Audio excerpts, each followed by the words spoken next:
It wasn't until I heard of a man by the name of Bernie Sanders that I began to question and assert and recognize my inherent value as a human being that deserves health care, housing, education, and a living wage. Now, I was born across this river in the Boogie Down. And like many first, second, and third generation Americans, I grew up between two worlds in multiple contexts. My mom was born in Puerto Rico.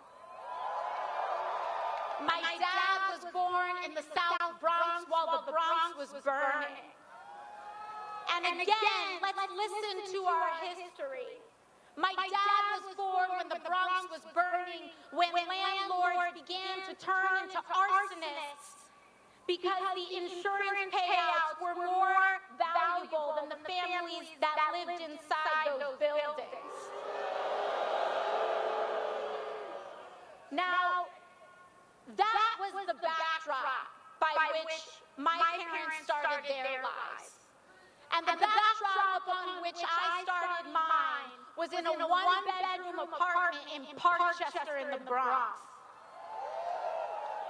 They worked hard. We had a mattress on the floor and a crib in the closet, and that's how we started our American dream.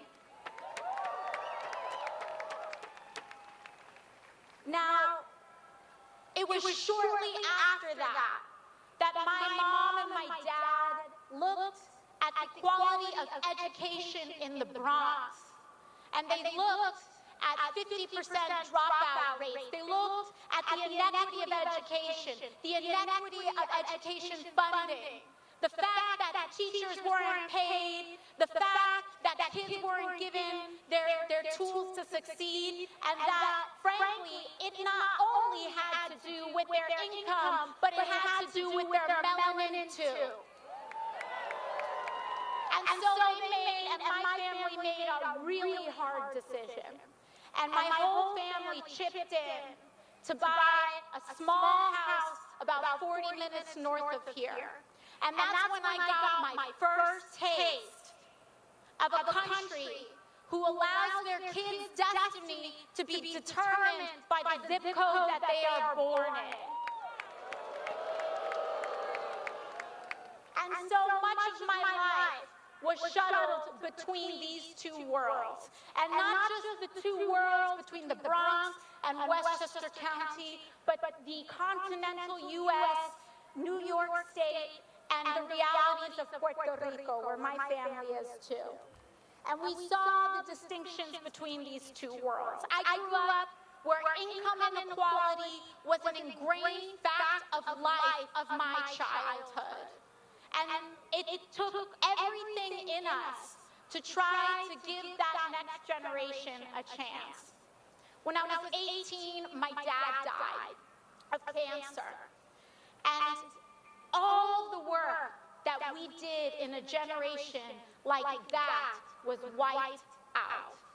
And I know that story isn't just mine.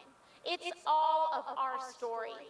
We are all always, it feels like just one accident away from everything falling apart. And we have to change the fundamental logic of a system and a politics that puts corporate profit ahead of all human and planetary costs.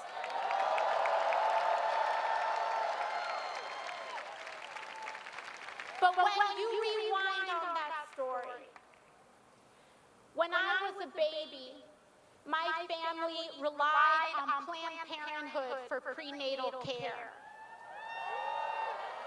Then, Bernie Sanders fought for me. When I was growing up, and education was being gutted for kids in the quote-unquote wrong zip code, Bernie Sanders fought for us.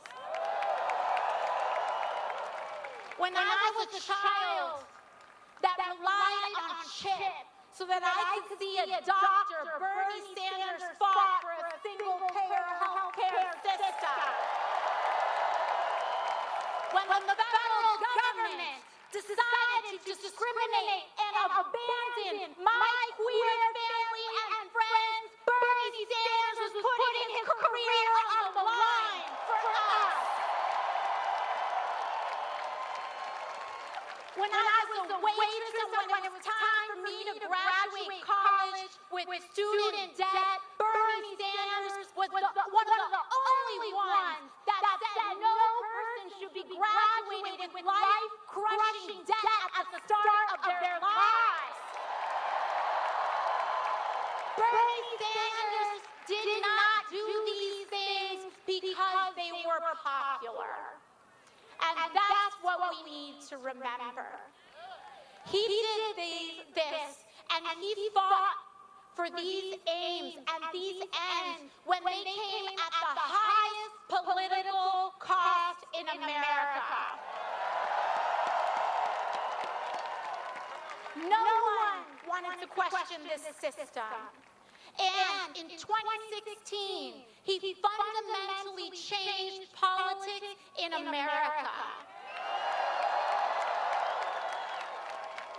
We, right now, have one of the best Democratic presidential primary fields in a generation. And much of that is thanks to the work that Bernie Sanders has done in his entire life. I'm in the United States Congress now.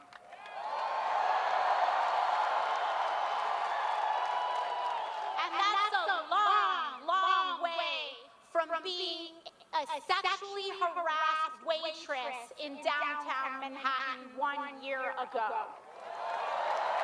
However, in this new, historic freshman congressional class, an overwhelming amount of them now reject corporate PAC money. That's thanks to Bernie.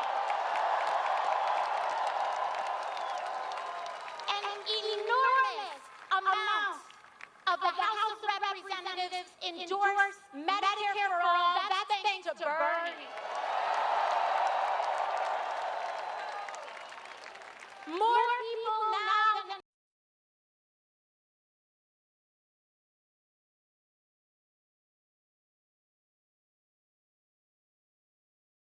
and that's thanks not just to the climate work of Bernie Sanders, but the climate activists that are part of mass movement politics in the United States.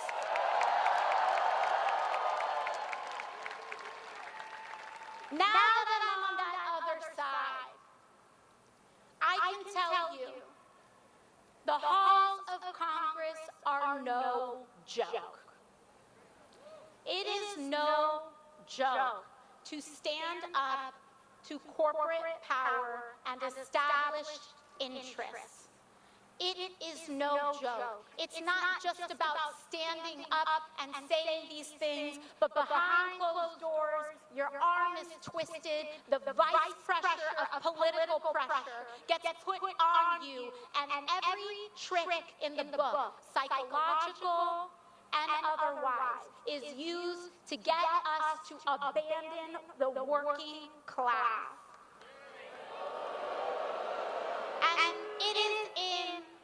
And it has been in that experience over the last 9 months that I have grown to appreciate the enormous, consistent, and non-stop advocacy of Senator Bernie Sanders.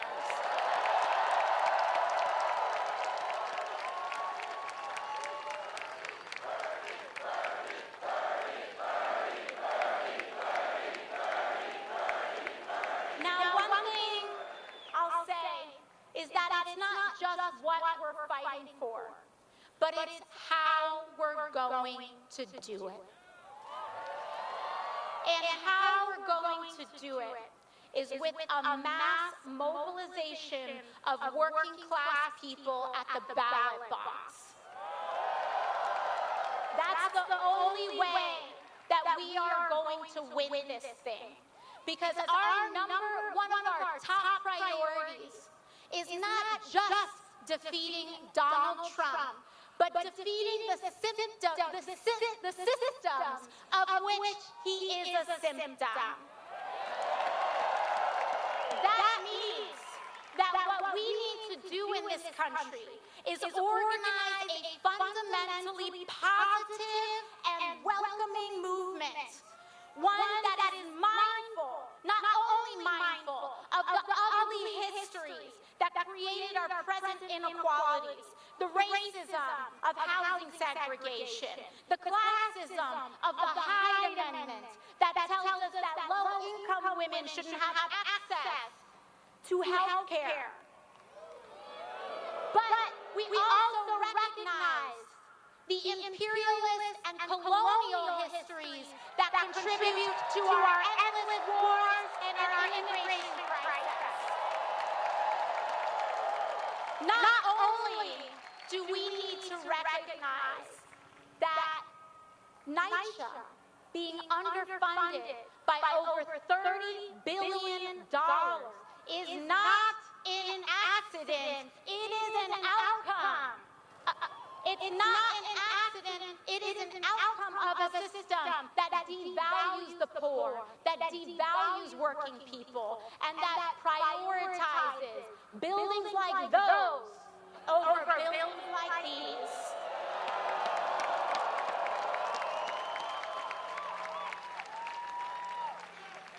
And so, not only must we recognize what is broken, and that has resulted in why we're here, but we need to recognize the principles that will drive us forward. Because the logic that got us into this mess is not going to get us out.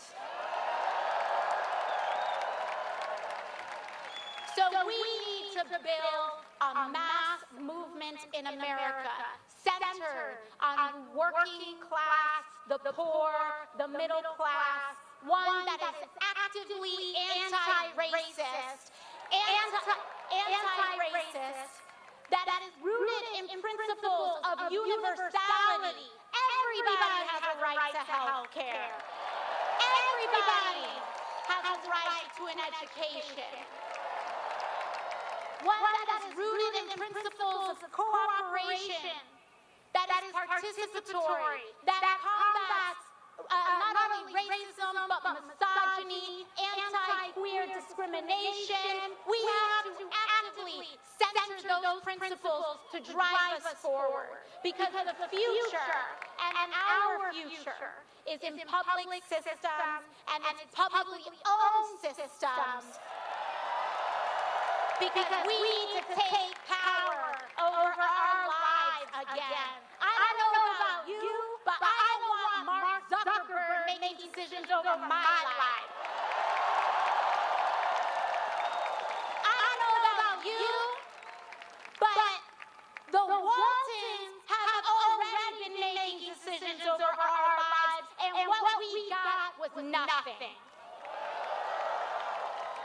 We need a United States that really, truly, and authentically is operated, owned, and decided by working and all people in the United States of America.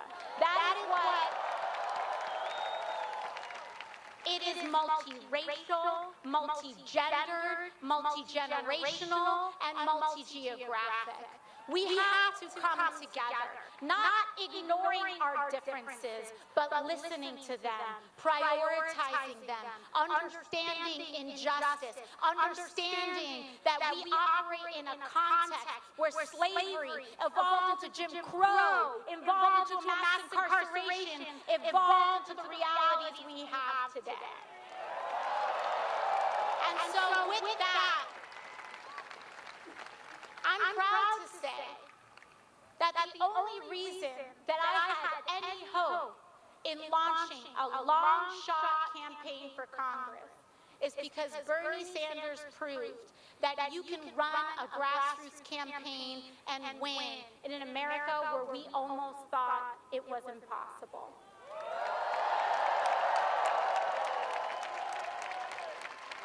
And with that, I'd like to introduce the man, the ally. I call him Theo Bernie.